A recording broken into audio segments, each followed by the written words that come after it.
Hi, I'm Yes or No, and I like how you already know I'm about to talk about relationships because I'm laying down, right? Like I'm already exhausted. So, fun fact about me, I quit using dating apps about a little over a year ago. I think the most significant thing that's changed is probably I'm more at peace. That's code for I'm single.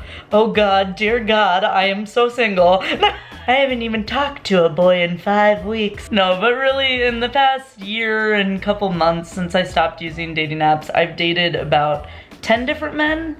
And when I say dated, I mean like had anything romantic. Those have all been significantly stronger connections than guys who I used to meet off of online dating apps. And I think that's because these guys in real life, we have a spark before we hang out together. Right? Whereas on online dating apps, you just wouldn't know until you met the person. You know, I will say though that the one drawback of dating in real life is that you'll start to like somebody and then you start texting them. It's just like something changes. It's like you're together and it's awesome, and then you're apart and it's like, where'd they go? You know, like you just don't hear from them for 5 days or weeks, you know? And so it's like this person who you have so much fun with in person, yeah, now they have terrible texting habits. And so I will say that's the one part where online dating actually wins, is that you know that texting the person's gonna be better.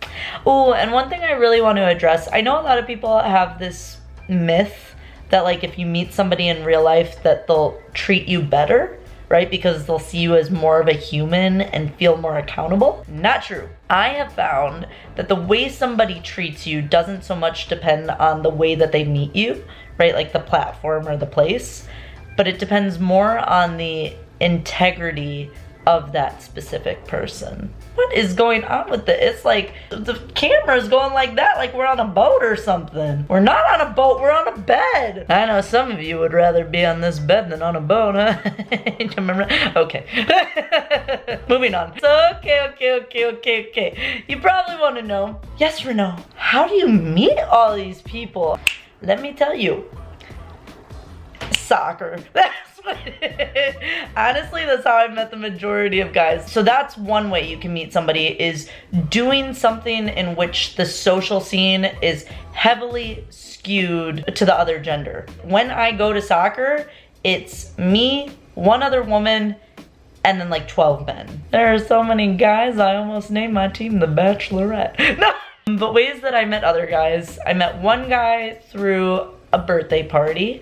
I met one guy through a Halloween party. And I met another guy through a lecture. And then I met another guy who was a colleague of a friend. And that's how I'm doing it. You never know what's gonna work, so just do everything. Become a social bumblebee. Oh, social butterfly, that's the metaphor.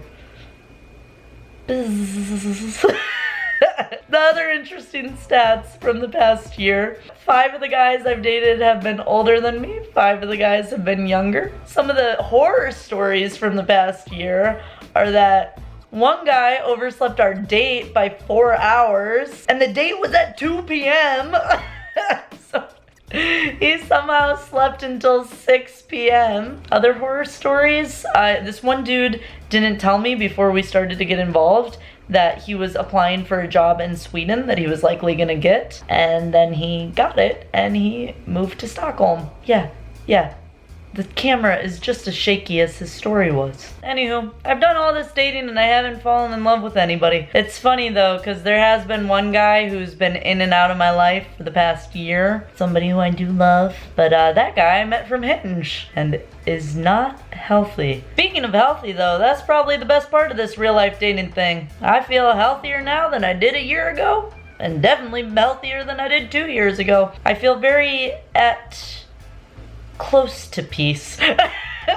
Not being in a relationship. I can't say that I'm perfect, that I'm like a monk and, you know, I'm in love with the idea of cradling myself to sleep at night. But I will say that I definitely choose myself and solitude over men that create drama and anxiety most days. No, I'm definitely more at peace with myself. Isn't that the real thing we're all after? Not love from a dating app, but self-love from real life. I'm sorry. sorry. I hate how cliche that is too. I'll see myself out now. Ciao.